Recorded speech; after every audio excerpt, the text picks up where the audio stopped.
कहानी की शुरुआत में आज यूहोंग और गाओशेंग की शादी का दिन था। गाओशेंग उससे कहता है कि तुम बिल्कुल भी चिंता मत करना, अब से मैं तुम्हें प्रोटेक्ट करके रखूंगा, तुम्हारा जिंदगी भर ध्यान रखूंगा। इतना कहकर वो रस्म के अनुसार उसकी वेल ओपन करता है। वो कहती है कि मैं तुम्हारे कपड़े उतारने में तुम्हारी मदद करती हूँ, पर वो उसे रोककर जैसे ही उसे किस करने चाहता कि उसे ये नहीं हो पाता। वो कहता है कि भले ही हम हस्बैंड और वाइफ बन गए हैं, पर हमें मिले ज़्यादा वक्त नहीं हुआ। पहले हमें एक दूसरे को समझना होगा, फिर प्यार होगा एंड उसके बाद हम ये सब कुछ करेंगे। मैं हम दोनों के रिश्ते में कोई भी जल्दबाजी नहीं करना चाहता। यूहोंग उससे कहती है कि पर मैं तैयार हूँ, लेकिन वो नहीं मानता एंड वहाँ से चला जाता है। फिर हम यूहोंग की छोटी बहन युयान को देखते हैं। आज उसकी शादी का दिन था। वो अपने होने वाले पति मिंगशान का इंतजार कर ही रही थी कि वहाँ पर गाओशेंग आता है। वो कहती है कि चीचू आप यहाँ पर कैसे? गाओशेंग अभी बहुत ही ज्यादा ड्रंक था। वो कहता है कि तुम मुझे चीचू नहीं बल्कि अपना पति कह के बुलाओ। इतना कहकर वो युयान के साथ जबरदस्ती करने लगता है। ये तो कहानी का छोटा सा रिकैप था। यहाँ से कहानी की असली शुरुआत होती है। युयान की तबीयत अभी खराब थी। यूहोंग उसका ध्यान रख रही थी कि वो कहती है कि मुझे अब नहीं छीना, मैं दवाई खा खा कर तंग आ गई हूँ। इस तरह से दवाइयों पर छीने से अच्छा मैं मरना पसंद करूँगी।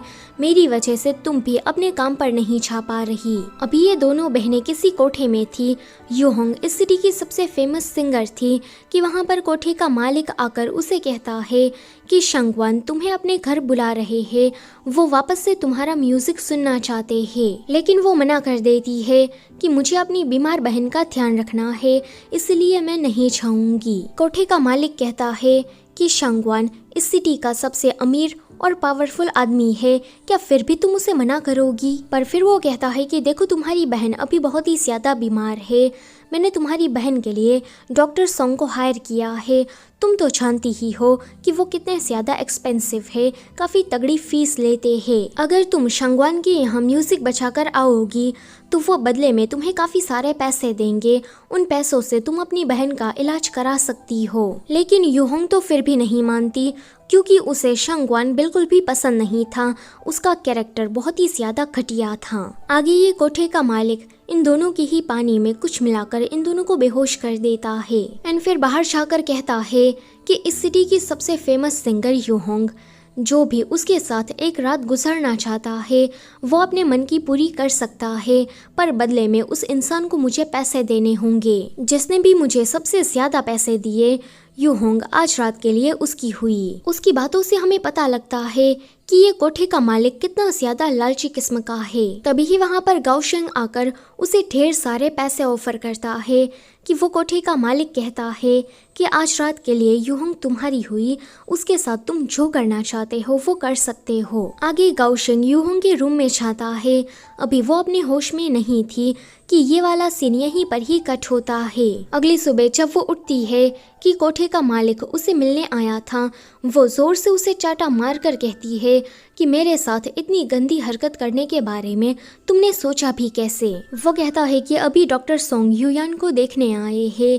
कि ये सुनकर वो जल्दी से डॉक्टर सोंग के पास जाती है। वो उससे कहते हैं कि तुम्हारी बहन उसने उम्मीद खो दी है, वो खुद से ठीक नहीं होना चाहती, तो फिर मैं इसमें क्या कर सकता हूँ? मैं तो कहता हूँ कि तुम इसके अंतिम संस्कार की तैयारी करो, ये ज्यादा दिनों तक जी नहीं पाएगी। ये सुनकर यूहोंग को इतना बड़ा झटका लगा था कि वो बेहोश हो जाती है एंड जब उसे होश आता कि युयान वहाँ से जा चुकी थी, वो कोठे के मालिक से पूछती है कि बताओ तुमने मेरी बहन के साथ क्या किया? वो कुछ बोल नहीं रहा था कि वो उसे जान से मारने की धमकी देती है कि वो कहता है कि तुम्हारी बहन खुद से ही जंगल के रास्ते निकल गई। वो जल्दी से भागकर युयान को ढूंढने जाती कि दूर जंगलों में वो उसे कुछ इस हालत में मिलती है। युयान कहती है कि मैंने डॉक्टर सोंग की सारी बातें सुन ली थी कि मैं जिंदा नहीं रह पाऊंगी, मैं तुम पर कोई बोझ नहीं बनना चाहती थी, इसलिए तुम्हें छोड़कर यहाँ पर आ गई। यूहोंग से उसकी ऐसी हालत बिल्कुल भी देखी नहीं जा रही थी। वो कहती है कि तुम मेरे लिए कोई बोझ नहीं हो, मैं तुम्हें वापस से ठीक करके रहूंगी, तुम बस वापस चलो। युयान कहती है कि मुझे उस कोठे में नहीं जाना, क्योंकि कोठे का मालिक तुम्हें बहुत ही ज्यादा तंग करता है। यूहोंग कहती है कि ठीक है, अब से हम वहाँ पर नहीं जाएंगे। इतना कहकर वो अपनी बहन को लेकर गाओशंग के घर आई थी। गाओशंग की माँ की जो नौकरानी थी वो कहती है कि तुम दोनों ही बहनें पहले कोठे में रहती थी, तुम जैसी लड़कियों की यहाँ कोई जगह नहीं। हमारी लू फैमिली एक इज्जतदार फैमिली है। अगर तुम जैसी वैश्याओं को हमने अपने घर में रखा तो फिर लोग हमारे बारे में क्या सोचेंगे। तभी ही वहाँ पर गाओशंग आकर उसे एक चाटा मार कर कहता है कि एक मामूली सी नौकरानी होकर तुम्हारी इतनी हिम्मत कि तुमने यूहोंग के बारे में इस तरह की बातें की। कान खोलकर सुन लो, यूहोंग मेरी होने वाली पत्नी है, आगे से तुम उसे तमीज से पेश आना। इतना कहकर गाओशंग इन दोनों ही बहनों को लेकर अंदर आता है, जहाँ पर वो यूहोंग से कह रहा था कि तुम बिल्कुल भी चिंता मत करो, मैं उस डॉक्टर सोंग से भी ज्यादा अच्छा डॉक्टर ढूंढ निकालूंगा और तुम्हारी बहन का इलाज कराऊंगा। बाहर निकलने के बाद वो बाकी सारे नौकरों से कह रहा था कि तुम लोग इन दोनों बहनों का अच्छे से ध्यान रखना। यूहोंग ने उसकी बातें सुन ली थी। वहीं पर यह नौकरानी गाओशंग की माँ के पास जाकर उसे ये सारी बातें बता रही थी कि वो कहती है कि क्या वो लड़की यूहोंग सचमुच में इतनी ज्यादा फेमस है। अगर मेरा बेटा उसे शादी करता है तो मुझे इससे कोई आपत्ति नहीं, घर में मनोरंजन का माहौल बनता रहेगा। नौकरानी को उसकी ये बात पसंद नहीं आती, इसलिए वो उसे भड़काने लगती है कि यूहोंग का चरित्र ठीक नहीं, वो कोठे में रहती थी, पता नहीं कितने मर्दों के साथ सोई होगी एक्सेट्रा। गाओशंग की माँ को भड़काने के बाद ये यूहोंग को बुली करने गई थी कि जरा देखो तो अब हमारे घर में कितने गंदे लोग रहने आ गए हैं, जिनको बिल्कुल भी तमीज नहीं कि किससे किस तरह से बात करते हैं। ऊपर से ये गंदी लड़की कितनी ज्यादा बीमार है, इसको तो ठिकाने लगाना होगा वरना ये घर में सबको बीमार कर देगी। ये सुनकर यूहोंग उसे जोर से एक चाटा मारती है। वो कहती है कि तुम सबने देखा ना, जाकर माँ को सब कुछ बता दो कि इसने मुझे किस तरह से मारा, ये मुझे किस तरह से बुली कर रही थी। आगे गाओशंग जब वापस आता है कि वो दूर से ही इन दोनों बहनों की बातें सुनता है कि युयान वापस से कोठे में रहने नहीं जाना चाहती। आगे ये नौकरानी गाओशंग की माँ के पास जाकर उसे बता रही थी कि आपके बेटे ने हमारी 3 दुकानों को बेचकर उन सारे पैसों से इन दोनों बहनों को कोठे से आजाद कराया। ये सुनकर उसकी माँ को तो काफी गुस्सा आता है कि आखिर में ये लड़का करना क्या चाहता है। उसे घर वापस आने तो मैं उसे नहीं छोड़ूंगी। कि नौकरानी कहती है कि मैंने सुना कि गाओशंग ने कोठे में जाकर ढेर सारे पैसे दिए ताकि वो यूहोंग के साथ एक रात गुजार सके। मुझे तो लगता है कि ये सब वहीं से ही शुरू हुआ होगा। ये सुनकर तो वो रोने लगती है कि ये लड़का एक लड़की के चक्कर में मुझे कंगाल बनाकर छोड़ेगा। नौकरानी कहती है कि अगर आप चाहो तो मैं उस लड़की यूहोंग को ठिकाने लगा सकती हूँ। इतना कहकर वो उसे अपना प्लान सुनाती है। अगले सीन में वो किसी बंदे से कह रही थी कि यूहोंग अब से तुम्हारी हुई, अगर ये तुम्हारी चंगुलों से भागने की कोशिश करे तो तुम इसकी टांगे तोड़ देना। ये बंदा यूहोंग को अपने घर लेकर आया था, जहाँ पर वो उसके साथ कुछ करने ही वाला था कि वो कहती है कि तुम मेरे साथ इस तरह की हरकत नहीं कर सकते, अगर तुमने कुछ किया तो मैं चिल्ला दूंगी। अभी पुलिस वाले पेट्रोलिंग कर ही रहे होंगे, वो यहाँ पर आ जाएंगे। वो लड़का कहता है कि तुम मेरे सामने अच्छा बनने का नाटक मत करो। लू फैमिली ने मुझे सब बता दिया है कि तुम कोठे में काम करती थी, तुम्हारा कैरेक्टर वो कैसा है मुझे सब पता है। जब वो यहाँ से भागने की कोशिश करती कि ये बंदा सामने लकड़ी लेकर खड़ा था कि मैं तुम्हारी टांगे तोड़ दूंगा, यूहोंग कहती है कि तुम मुझे कोई बुरे इंसान नहीं लगते, फिर तुम मुझे यहाँ से जाने क्यों नहीं देते। तभी ही उस बंदे की दादी माँ आकर उसे मारती है कि तुम अब किडनैपिंग जैसी चीजें भी करने लगे, तुम क्या इतने ज्यादा बिगड़ गए हो। वो कहता है कि दादी माँ पहले आप मुझे मारना बंद करें, मैंने कोई किडनैपिंग नहीं की है, बल्कि लू फैमिली की उस नौकरानी ने मुझे इसे दिया है। उसने कहा था कि अब से ये मेरी पत्नी है। दादी माँ एक अच्छी इंसान थी। वो यूहोंग से कहती है कि मेरे बेटे को प्लीज तुम माफ कर देना, वो थोड़ा नादान सा बेवकूफ है, उम्मीद है कि तुम उसकी पुलिस में रिपोर्ट नहीं करोगी। यूहोंग उसकी बातों को समझ जाती है। तभी ही गाओशंग उसे वहाँ पर लेने आ जाता है। आगे गाओशंग ने यूहोंग से शादी करने का फैसला कर लिया था। जब रास्ते से उसकी बारात जा रही थी तो कोठे का मालिक इस बारात को देखकर शंगवान से कहता है कि यूहोंग की अब शादी होने जा रही है। ये सुनकर शंगवान के एकदम से एक्सप्रेशन बदल जाते हैं, क्योंकि पिछली बार यूहोंग जब उसके यहाँ म्यूजिक बजाने आई थी तब वो उसके साथ रात गुजारना चाहता था, लेकिन यूहोंग ने उसे साफ मना कर दिया। वहीं गाओशेंग अपनी माँ को मना रहा था कि आज मेरी शादी का दिन है, क्या आप फिर भी हमें आशीर्वाद देने नहीं आएगी। लेकिन वो तो उससे नाराज थी कि शादी का फैसला तुमने ऐसे ही कर लिया, एक बार मुझसे पूछा भी नहीं। आगे इन लोगों ने शादी कर ली थी, मगर माँ का गुस्सा अभी भी शांत नहीं होता। उन दोनों के चाहते ही नौकरानी वापस से उसे भड़काने आ गई थी कि शादी के तुरंत बाद ही गाओशेंग ने हमारे गांव वाले घर की साफ सफाई करने को बोला कि वो कहती है कि ये लड़का मुझे क्या गांव में भेजना चाहता है ताकि वो अपनी बीवी के साथ यहाँ पर अकेला रह सके। फिर हमें वही सीन दिखाया जाता है जो कि हमने कहानी की शुरुआत में देखा था। गाओशेंग उससे कहता है कि लू फैमिली में इस तरह से रहना तुम्हारे लिए काफी मुश्किल रहा होगा, पर डोंट वरी, मैं तुम्हें बचाऊंगा और तुम्हारा जिंदगी भर ध्यान रखूंगा। यूहोंग उसके साथ शादी की पहली रात गुजारना चाहती थी, मगर गाओशेंग कोई बहाना मारकर वहां से निकल लेता है। उसके बाद हमें उसी दिन का सीन दिखाया जाता है जिस दिन गाओशेंग ने ढेर सारे पैसे देकर यूहोंग के साथ एक रात गुजारने की बात की थी। दरअसल में उस रात इन दोनों के बीच में कुछ भी नहीं हुआ था। गाओशेंग कहता है कि मैंने उन लोगों से तुम्हें बचाने के लिए ये किया है, डोंट वरी, तुम शांति से सो सकती हो, मैं तुम्हारे साथ कुछ नहीं करूंगा। अगली सुबह ये नौकरानी उसकी माँ के पास आकर उसे बताती है कि जरा देखिए इस बेडशीट को, इसमें कोई खून के धब्बे नहीं, यानी कि वो लड़की पहले भी काफी सारे मर्दों के साथ सो चुकी है।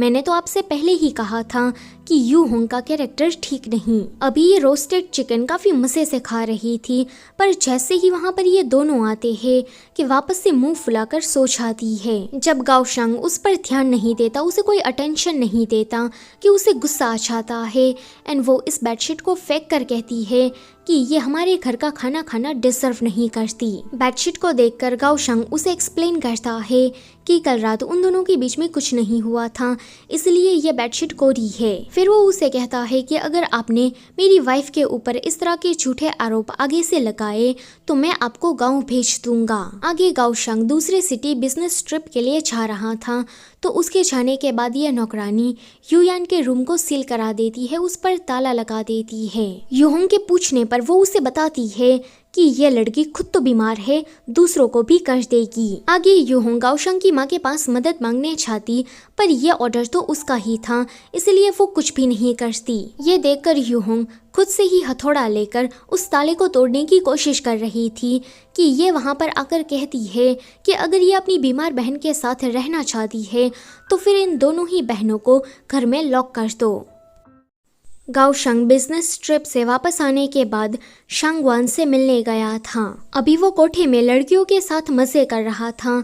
गाओशेंग को बिजनेस में कुछ घाटा हो गया था, इसलिए वो चाहता था कि शांगवान उसकी मदद करे। वो उसके साथ कोलैबोरेट करना चाहता था क्योंकि शांगवान इस सिटी का सबसे अमीर आदमी था। शांगवान उससे कहता है कि मैं तुम्हारी मदद तो कर दूंगा, पर बदले में मुझे तुम्हारी वाइफ चाहिए। जब वो घर वापस आता है कि यूहोंग उसे देखकर कहती है कि क्या तुम परेशान हो। इस पर वो उसे कुछ बता नहीं रहा था कि वो दोबारा उसे पूछती है कि अगर कोई ऐसी बात है तो तुम मुझसे शेयर कर सकते हो। फिर भी वो उसे कुछ बता नहीं रहा था कि वो कहती है कि फ्यूचर में जब भी तुम्हें मेरी मदद की ज़रूरत हो तो बेझिझक बता देना। ये सुनकर वो उसे किस करता है। अगले दिन यूयान की तबीयत धीरे धीरे करके ठीक हो रही थी। अभी यूहोंग उसे मिलने आई थी। यूयान उसे देखकर कहती है कि मैं तुम्हारे लिए काफ़ी खुश हूँ कि तुम्हें गाओशेंग जैसा लवर मिल गया जो कि तुम्हारा इतना ध्यान रखता है। वैसे ये सिलाई कढ़ाई क्या तुम उसके लिए कर रही हो? इस पर यूहोंग बताती है कि कल वो बहुत ही ज़्यादा परेशान लग रहा था। मैं समझ गई थी कि उसे काम को लेकर ही कोई दिक्कत होगी, इसलिए मैं उसके लिए नए नए डिज़ाइन बनाना चाहती हूँ। यूयान उससे पूछती है कि वैसे तुमने आज इतने अच्छे कपड़े क्यों पहने हैं? इस पर वो बताती है कि गाओशेंग ने कहा था कि आज रात हमारे घर में एक छोटी सी पार्टी है। रात में जब वो वहाँ जाती कि वहाँ पर शांगवान आया था, जिसको देखकर वो बहुत ही ज्यादा डर गई थी। वो अकेले में गाओशेंग को लेकर जाती है और उसे पूछती है कि तुमने तो कहा था कि हमारे घर में एक पार्टी है, फिर ये शांगवान यहाँ पर क्या कर रहा है? गाओशेंग कहता है कि वो मेरा नया बिजनेस पार्टनर है, प्लीज़ तुम उसके साथ बैठकर ड्रिंक कर लो। मैं नहीं चाहता कि वो किसी भी बात को लेकर नाराज़ हो जाए और डील को कैंसिल कर दे। वो उसे काफ़ी रिक्वेस्ट कर रहा था कि वो मान जाती है। यहाँ आने के बाद ये तीनों मिलकर ड्रिंक कर रहे थे, जहाँ पर शंगवान योहोंग की तरफ काफ़ी हवस भरी नज़रों से देखे जा रहा था कि तभी ही वो बेहोश हो जाती है, क्योंकि इन लोगों ने पहले से ही योहोंग की ड्रिंक में कुछ मिलाया था। शंगवान कहता है कि अब तुम यहाँ से जा सकते हो। वो जा नहीं रहा था कि शंगवान कहता है कि क्या तुम हम दोनों को वो सब कुछ करते हुए देखना चाहते हो? तुम सच में एक घटिया आदमी हो। कि गाओशंग कहता है कि योहोंग भले ही मेरी वाइफ हो, पर मैंने उसे आज तक टच नहीं किया। मैंने स्पेशली उसको आपके लिए बचा कर रखा था। आज उसका पहली बार होने जा रहा है, तो आप इस चीज के मजे लेना। इतना कहकर वो बाहर चला आता है। फ्लैशबैक में हमें दिखाया जाता है कि उस कोठे के मालिक को इसी ने ही पैसे दिए थे एंड वो सब कुछ बोलने को कहा था ताकि ये योहोंग के सामने अच्छा बन सके।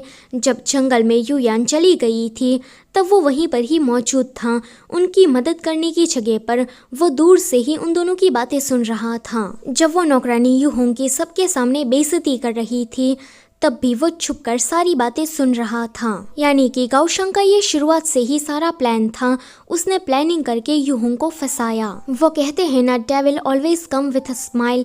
ऐसे लोग एक्टिंग करने में बहुत ही ज्यादा एक्सपर्ट होते हैं। योहोंग ये बात समझ ही नहीं पाई कि ये मेरी मदद इसीलिए नहीं कर रहा क्योंकि ये एक अच्छा इंसान है, बल्कि इसीलिए क्योंकि इसके पीछे उसका मतलब छुपा था। वहीं पर इस कमीने ने अपनी हवस पूरी कर ली थी। योहोंग जब उठती है कि उसे अपने आप में ही काफी ज्यादा गंदा फील हो रहा था कि तभी ही वो गाओशंग की बातें दूर से ही सुनती है, जहाँ से उसे पता लग जाता है कि इन सब के पीछे तो उसका पति ही था जिस पर वो इतना भरोसा करती थी। अभी उसे काफी बिट्रेयल फील हो रहा था। अगले ही दिन वो युयान को लेकर यहाँ से जाना चाहती थी।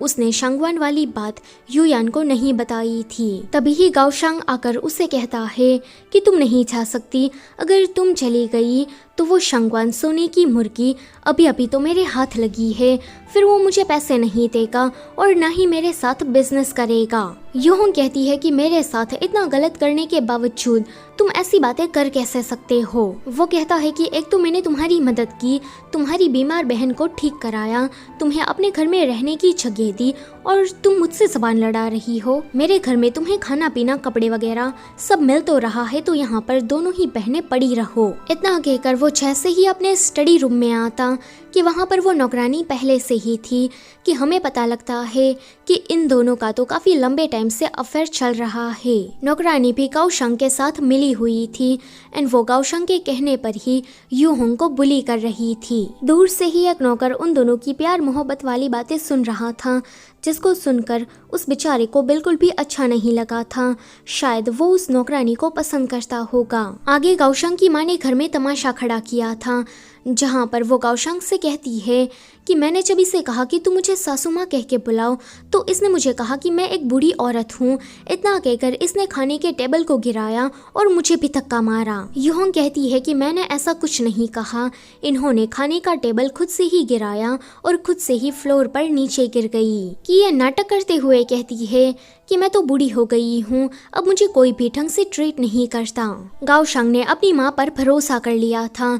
अगले सीन में वो योहोंग को काफी सारे कोड़े मारता है एंड कहता है कि अपनी गलती मानो या फिर यहीं पर ही पड़ी रहो। वो उसे इस घर में लॉक करके चला गया था। आगे जब वो युयान के रूम से जा रहा था कि वो दूर से ही उसे नहाते हुए देखने लगता है और उसकी नीयत बिगड़ती है। रात में वो दवाई देने के बहाने युयान के रूम में आया था कि योहोंग आज बहुत ही ज्यादा थक गई, इसलिए आज मैं तुम्हें दवाई देने आया हूँ। उस दवाई को पीने के बाद वो बेहोश हो गई थी। गाओशंग उसके साथ कुछ गलत कर पाता कि वो नौकर आकर उसे बताता है कि डिजाइन में फिर से गड़बड़ आ गई है, आपको जल्दी ही फैक्ट्री आना होगा। अगले दिन भी योहोंग को इसी रूम में बंद करके रखा गया था। उसे खाना पीना कुछ भी नहीं दिया जा रहा था कि ये देखकर एक नौकरानी को उस पर दया आ जाती है और वो उसे एक छोटा सा बन का टुकड़ा देकर वहाँ से चली जाती है। कुछ दिनों के बाद गाओशंग उससे मिलने आया था। वो कहता है कि तो तुम्हें अपनी गलती का एहसास हो गया, बताओ तुमने मेरी माँ को मारा था ना? कि वो कहती है कि हाँ मारा था। वो पूछता है कि क्या तुम आगे से ऐसा करोगी? वो कहती है कि मैं नहीं करूँगी। यूहोंग की इसमें कोई गलती नहीं थी, मगर फिर भी गाओशंग ने उसके पास से ये जबरदस्ती मनवाया था। फिर हम इस नौकरानी को इसी नौकर के साथ देखते हैं। वो नौकर जानता था कि इसका गाओशंग के साथ अफेयर चल रहा है, मगर फिर भी ये मेरे साथ है, यानी कि ये टू टाइमिंग कर रही है। मगर फिर भी ये लड़का हेयान उसे इतना ज्यादा पसंद करता था कि वो उसकी इस गलती को भी नजरअंदाज कर देता है। आगे यूहोंग ने इस नौकरानी को सबक सिखाने के बारे में सोचा था। वो खुद से ही घर में आग लगा देती है एंड सारा इल्जाम इस नौकरानी पर लगाती है। गाओशंग तो डर गया था कि अगर इस आग में यूहोंग को कुछ हो जाता, उसके शरीर पर कोई दाग धब्बे या चोट लग जाती, तो वो सोने की मुर्गी शांगवान उसे नहीं छोड़ता। गाओशंग अपनी इस गलती के लिए उस नौकरानी को सजा देता है। पहले यूहोंग की ऐसी हालत थी, अब नौकरानी की हो जाती है। उसने वो आग नहीं लगाई थी, मगर गाओशंग जबरदस्ती उसके पास से ये बात उगलवाता है कि हाँ भाई आग मैंने ही लगाई थी और आगे से मैं यूहोंग को तंग नहीं करूंगी। आगे गाओशंग शांगवान के साथ मिलकर बिजनेस में बहुत ही ज्यादा तरक्की करने लगा था, मगर एक दिन उसे पता लगता है कि उसका बिजनेस तो घाटे में जा रहा है, क्योंकि उसके बनाए डिजाइन आजकल मार्केट में नहीं चल रहे। वो तो पूरा बौखला जाता है कि अगर मैं बैंकरप्ट हो गया तो फिर क्या होगा। वो जल्दी से यूहोंग के पास मदद मांगने आया था, क्योंकि यूहोंग सिलाई कढ़ाई में बहुत ही ज्यादा एक्सपर्ट थी। अभी वो उसके सामने भीख मांग रहा था कि प्लीज तुम मेरी मदद कर दो, वरना कंपनी में सभी लोग बेरोजगार हो जाएंगे, फिर उनके परिवार का क्या होगा। वो सभी लोग तो सड़क पर आ जाएंगे। यूहोंग कहती है कि मैं तुम्हारी मदद क्यों करूं, तुमने हमेशा ही मुझे मैनिपुलेट किया है और अभी भी तुम वही कर रहे हो। कि वो कहता है कि मैं एक नंबर का कुत्ता कमीना जंगली जानवर हूँ, मैं तुम्हें अपनी कंपनी की नई मालकिन बना दूंगा, अपनी सारी जायदाद तुम्हें दे दूंगा, प्लीज तुम मेरी मदद कर दो। यूहोंग कहती है कि फिर इस कागज पर साइन करो कि तुम अपना सब कुछ मुझे दे रहे हो, फिर मैं तुम्हारी मदद कर दूंगी। जब इसके बारे में उसकी माँ को पता लगता है कि वो उसे रोकती है कि तुम हमारी सारी जमीनें और जायदाद उस यूहोंग को नहीं दे सकते, हमारी लू फैमिली ने इसको बनाने के लिए काफी सारे साल लगा दिए और तुम एक ही झटके में इन सभी को उस नई आई लड़की को सौंप रहे हो। कि वो कहता है कि आप चुप रहिए, आप कुछ भी नहीं जानती, मैं आपको अभी के अभी गांव भेज रहा हूँ। वो नौकरानी से कहता है कि तुम माँ को लेकर गांव चली जाओ। नौकरानी कहती है कि क्या मैं भी गांव चली जाऊं? वो कहता है कि अब क्या तुम्हें अलग से बताना पड़ेगा, तुम दोनों ही यहाँ से निकलो, मुझे तंग करना बंद करो। नौकरानी यहीं पर ही रहना चाहती थी, गांव नहीं जाना चाहती थी, इसलिए वो अपने उस लवर हेयान के पास आकर उसे कहती है कि प्लीज तुम मेरी मदद करो। हेयान उसे कहता है कि मैं काफी सालों से पैसे इकट्ठा कर रहा था, तो चलो हम दोनों ही यहाँ से भाग जाते हैं और किसी दूसरे शहर में जाकर अपनी नई जिंदगी की शुरुआत करते हैं। लेकिन नौकरानी उसे ये दवाई देते हुए कहती है कि गाओशंग को तुम आज रात ये खिला देना, फिर मैं उसके साथ रात गुजारूंगी, उसके बाद तो वो मुझे यहाँ से जाने को नहीं बोलेगा। ये सुनकर तो इस बेचारे के पैरों तले जमीन खिसक जाती है कि मैं इसे इतना पसंद करता हूँ, इसके लिए इतना रिस्क उठाने को तैयार हूँ, पर इसे तो बस दूसरों की पड़ी है। लेकिन हेयान उसे इतना पसंद करता था कि उसके लिए वो ये काम भी कर देता है। आगे गाओशंग को नशा हो गया था, वो उस नौकरानी के पास जाने की जगह पर यूयान के पास जाता है। वो उसके साथ कुछ गलत कर पाता कि वहाँ पर मिंगशान आकर उसे बचाता है। मिंगशान गाओशंग की फैक्ट्री में एज अ मैनेजर काम कर रहा था और यहीं से ही इन दोनों की कहानी भी शुरू होती है। अगले दिन ये दोनों लवी डवी बातें कर रहे थे कि वहाँ पर यूहोंग अपनी बहन को ढूंढते हुए आ रही थी कि जल्दी से ये दोनों छुप जाते हैं। यूयान मिंगशान से मिलने के बाद जब स्माइल करते हुए वापस आ रही थी कि यूहोंग को उसके बारे में सब पता लग गया था। वो मिंगशान से उसे दूर रहने को कहती है, क्योंकि गाओशंग शुरुआत में तो अच्छा बन रहा था, मगर फिर उसने क्या किया, यूहोंग अभी उसकी वजह से डर रही थी कि कहीं उसकी बहन के साथ भी वो सब ना हो जाए जो उसके साथ हुआ था। ऊपर से यूयान तो काफी भोली भाली है, इतनी ज्यादा स्मार्ट भी नहीं, अगर उसके साथ कुछ गलत हुआ तो वो बिल्कुल भी सह नहीं पाएगी। यूयान कहती है कि पास्ट में आपके एक्स बॉयफ्रेंड ने ये कहा, कि वो कैपिटल इंपीरियल एग्ज़ाम देने जा रहा है एंड फिर वो कभी वापस लौट कर नहीं आया, तो आप डर रही है कि मिंगशान भी मुझे छोड़ देगा। लेकिन ऐसा कुछ नहीं होने वाला। अभी आप गाओशंग के साथ बहुत ही ज्यादा खुश है, तो मैं भी अपने लवर मिंगशान के साथ खुश रहूंगी। कि यूहोंग उसे एक जोर से चाटा मार देती है कि तुम मेरी बात को समझ क्यों नहीं रही। अभी उस मिंगशान को तुम्हें जाने हुए 2 दिन भी नहीं हुए और तुम उसके बारे में ऐसी बातें करने लगी। आगे वो अपने पास्ट को याद कर रही थी, जहाँ पर उसका जो एक्स बॉयफ्रेंड था वो कैपिटल जाने से पहले उसे कह रहा था कि जब मैं एग्जाम को क्लियर करने के बाद वापस आऊँगा तो तुमसे शादी करूँगा, प्लीज़ तुम मेरा इंतज़ार करना। लेकिन एक्स बॉयफ्रेंड तो कभी वापस आया ही नहीं और उसके बाद यूहोंग की जिंदगी में गाओशांग आ गया और ये सब कुछ हो गया। वहीं पर यूयान रोती हुई गाओशांग के पास आती है, क्योंकि अभी गाओशांग के बारे में उसे कुछ भी नहीं पता था कि ये कितना घटिया आदमी है। अभी जो भी उसके साथ इंसिडेंट हुआ वो उसके बारे में गाओशांग को बताती है कि ये वाला सीन यहीं पर ही कट होता है। अगले सीन में यूहोंग अपनी बहन को ढूंढ रही थी। वो गाओशांग से कहती है कि ये तुमने किया ना, बताओ यूयान को तुमने कहाँ पर छुपा कर रखा है, पर वो उसे कुछ बता नहीं रहा था। वो उससे कहती है कि मैं तुम्हें तुम्हारी जायदाद, कंपनी सब कुछ वापस दे दूंगी, बदले में तुम मुझे मेरी बहन का पता बताओ। गाओशंग तो यही चाहता था। वो कहता है कि तुम्हें तुम्हारी बहन जल्दी ही मिल जाएगी, पर उससे पहले तुम सब कुछ मेरे नाम करो। आगे ये नौकरानी गाओशंग के पास आकर उसे बताती है कि मैं तुम्हारे बच्चे को लेकर प्रेग्नेंट हूँ। कि वो कहता है कि क्या मजाक कर रही हो, क्योंकि डॉक्टर ने काफ़ी सालों पहले ही मुझे ये बताया था कि मैं कभी भी बच्चा पैदा नहीं कर सकता। तुम किसी और के साथ सोकर आई होगी और ये बच्चा उसी का ही होगा। कि वो कहती है कि नहीं, ये तुम्हारा बच्चा है। कि वो कहता है कि हद है, तुम तो पीछे ही पड़ गई हो। यहाँ पर वो उस नौकरानी के साथ काफ़ी बदतमीजी करता है एंड कहता है कि तुम यहाँ से गाँव चली जाओ, मैं तुम्हारी शक्ल दोबारा नहीं देखना चाहता। हेयान वहीं पर ही था। वो उस नौकरानी से पूछता है कि क्या ये मेरा बच्चा है, मगर वो तो बस गाओशंग के ही बारे में बात कर रही थी कि अब तो मैं प्रेग्नेंट भी हो गई, फिर भी वो मुझे क्यों एक्सेप्ट नहीं कर रहा। उसने कहा कि मैं गांव चली जाऊँ, वो मुझे दोबारा नहीं देखना चाहता, लेकिन मैं वहाँ नहीं जाना चाहती, मुझे उसके साथ रहना है। कि तभी ही उसका मिसकैरेज हो जाता है और वो भी मर जाती है। आगे यूहोंग को अपनी बहन मिल गई थी। वो बताती है कि मैं अपने बॉयफ्रेंड मिंगशान के साथ बाहर घूमने चली गई थी और ये आइडिया उसको गाओशंग ने ही दिया था। यूहोंग जैसे ही उसे कुछ समझाने की कोशिश करती कि वो कहती है कि दीदी तुम मुझे मत सिखाओ, अब मैं बड़ी हो गई हूँ, मेरे अंदर इतनी समझ है कि क्या करना चाहिए और क्या नहीं। ये सुनकर यूहोंग मिंगशान के पास जाकर उसे कहती है कि अगर तुम सचमुच में मेरी बहन को पसंद करते हो तो उसे शादी करके इस लू फैमिली को छोड़कर हमेशा हमेशा के लिए दूर चले जाओ। ऐसा यूहोंग ने यूयान को उस गाओशंग से बचाने के लिए कहा था। मिंगशान कहता है कि मैं यूयान के लिए कुछ भी कर सकता हूँ, मुझे पैसे और पावर का कोई लालच नहीं। शादी के बाद मैं यूयान का काफी अच्छे से ध्यान रखूंगा। ये सुनकर वो उन दोनों की शादी करा देती है। शादी के बाद यूहोंग को जैसे ही तसल्ली होती है कि अब यूयान सेफ है कि वो वहाँ से जा रही थी और उसके चाहते ही वहाँ पर गाओशंग आता है। अभी वो बहुत ही ज्यादा ड्रंक था।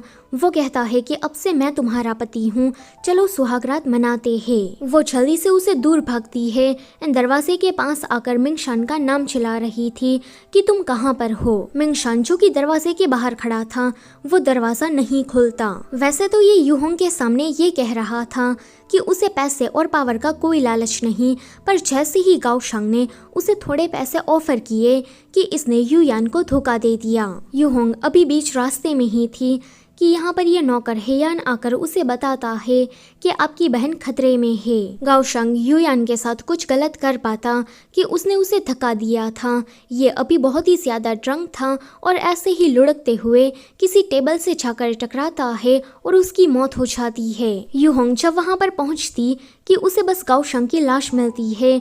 यूयान वहाँ से भाग चुकी थी। यूयान जैसे ही उसे जंगल में ढूंढने जाती कि वहाँ पर गाओशंग की माँ के लोग आकर उसे पकड़कर वापस घर लेकर आते हैं, जहाँ पर वो उस पर इल्ज़ाम लगा रही थी कि तुमने मेरे बेटे को मार दिया। वो कहती है कि अच्छा है कि उसकी मौत हो गई, उस जैसा हैवान तो नरक में जाकर सड़ना चाहिए। ये सुनकर उसकी माँ उसे और भी ज्यादा कोड़े मारती है। इन लोगों ने वापस से यूहोंग को इसी जगह पर बंद करके रखा था कि वहाँ पर हेयान आकर उसकी मदद करता है कि मैडम आप जल्दी से यहाँ से निकल जाइए। हेयान यूहोंग की मदद इसीलिए कर रहा था क्योंकि जब उस नौकरानी की मौत हुई तब गाओशंग तो उसे देखने भी नहीं आया था, जबकि यूहोंग ने उसका काफी अच्छी तरीके से अंतिम संस्कार किया था। आगे यूहोंग जैसे ही थोड़ी ठीक होती कि वो जंगल में वापस से युयान को ढूंढने चली गई थी, मगर उसे वहाँ पर युयान का नामो निशान नहीं मिलता। तो वहीं पहाड़ों के नीचे मिंगशान को युयान मिल गई थी। गाओशंग के मरते ही ये तो वापस से उसके सामने अच्छा बनने की कोशिश कर रहा था। वो कहता है कि गाओशंग ने मुझे किसी काम के बहाने से बाहर भेज दिया, मुझे पता नहीं था कि वो तुम्हारे साथ गलत करने वाला है। मुझे तो लगा कि वो तुम्हारा चीचा है, इसलिए तुमसे कुछ बात करना चाहता है। युयान अभी बहुत ही ज्यादा डरी हुई थी। वो कहती है कि मैंने किसी को मार दिया है। यूहोंग शांगवान के लोगों के हाथ लग गई थी, जहाँ पर वो एक बड़ा मंत्री बन गया था। अभी वो उससे पूछ रहा था कि क्या तुमने गाओशंग को मारा। यूहोंग यहाँ पर अपनी बहन को बचाने के लिए झूठ बोलती है कि हाँ मैंने ही उसे मारा, क्योंकि वो मुझे काफी टॉर्चर कर रहा था और मुझे गुस्सा आ गया। शांगवान उसे कुछ कहने चाहता कि वो कहती है कि मैं तुम्हारी बिजनेस में मदद कर सकती हूँ, मैंने पहले गाओशंग की भी मदद की थी, रिजल्ट तो तुम देख ही सकते हो। शांगवान को उसका ये ऑफर काफी अच्छा लगता है।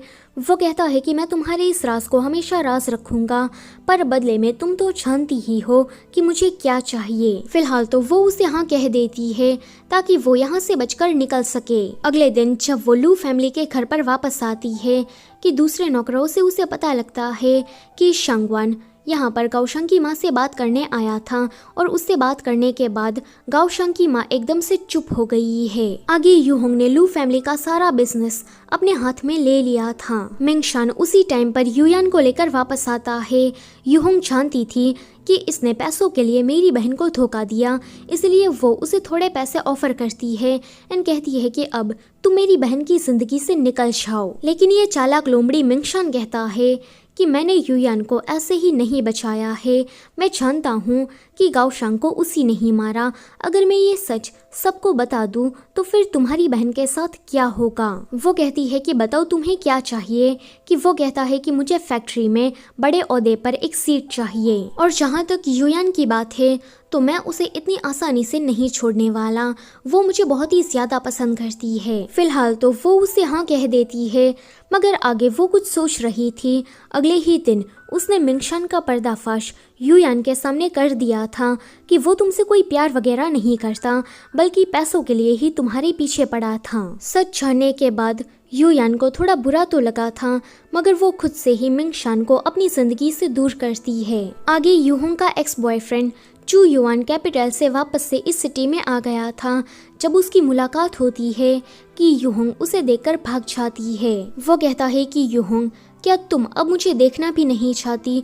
उसे याद आता है कि जब वो कैपिटल जा रहा था तब वो बहुत ही ज्यादा रो रही थी। वो कहता है कि मैंने सचमुच में आने में काफी देर लगा दी, जिस वजह से तुम अभी मुझसे काफी नाराज हो। यूहोंग भी घर वापस आकर उसी के ही बारे में सोच रही थी कि चू युआन ने कैपिटल जाने से पहले उसे कहा था कि मैं जल्दी ही वापस आ जाऊंगा, तुम मेरा इंतजार करना। वापस आने के बाद हम दोनों शादी कर लेंगे और एक दूसरे के साथ खुशी खुशी हमेशा रहेंगे और कभी भी अलग नहीं होंगे। अभी वो कहती है कि तुमने वापस आने में पूरे 3 साल लगा दिए। चू युआन ने यूहोंग का बैकग्राउंड चेक कराया था कि उसे पता लगता है कि यूहोंग की शादी लू फैमिली में हो चुकी है और उन सभी लोगों ने मिलकर इस बेचारी को कितना ज्यादा तंग किया। वो जल्दी से यूहोंग को लू फैमिली के घर से अपने घर पर लेकर आता है एंड कहता है कि अब मैं वापस आ गया हूँ तो मैं सब कुछ ठीक कर दूंगा। उस रात वो बहुत ही ज्यादा ड्रिंक करता है कि मेरे जाने के बाद इस बेचारी के साथ इतना सब कुछ हो गया और मुझे पता भी नहीं था। अगले ही दिन उसने शांगवान के ऊपर इन्वेस्टिगेशन चालू करा दी थी।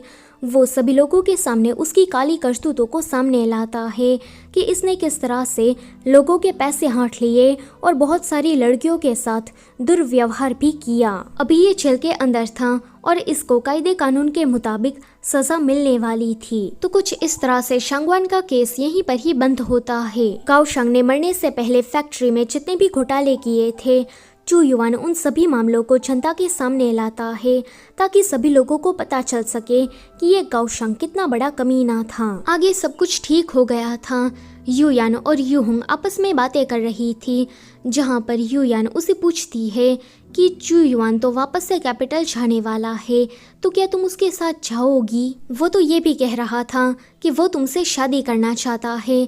इस पर वो उसे कुछ बता नहीं रही थी कि तभी ही उसका सामना उसकी फैक्ट्री के वर्कर से होता है, जो कि ज्यादातर औरतें ही थी। ये सारी औरतें फैक्ट्री बंद हो जाने के बाद बेरोजगार बन गई थी। उनके पति भी ज्यादा कमाते नहीं थे, जिस वजह से अभी उनकी हालत बहुत ही ज्यादा खराब थी। इन लोगों की मिसरेबल हालत देखकर उसने फैसला कर लिया था कि वो वापस से फैक्ट्री चालू करेगी ताकि इन सभी लोगों को रोजगार मिलता रहे। चू युआन जब यहाँ से जा रहा था कि वो उसे देखकर समझ गया था कि युहोंग उसके साथ नहीं आना चाहती, यहाँ पर रहकर इन सभी लोगों की मदद करना चाहती है। वो उसे काफी प्राउड भरी नजरों से देखता है एंड आखिरी गुड बाय कहता हुआ चला जाता है। ऐसे ही इस कहानी का अंत होता है। मुझे नहीं लगता कि ये कोई बुरी एंडिंग है, क्योंकि इतना सब कुछ हो जाने के बाद युहोंग ने अपनी खुशियाँ ढूंढ ही ली, जो कि उसका काम और करियर थी। तो वीडियो को मैं करती हूँ यहीं पर ही ख़त्म। वीडियो पसंद आई है तो उसे लाइक कर देना और चैनल पर पहली बार आए हो तो सब्सक्राइब करना मत भूलना। Thank you for watching.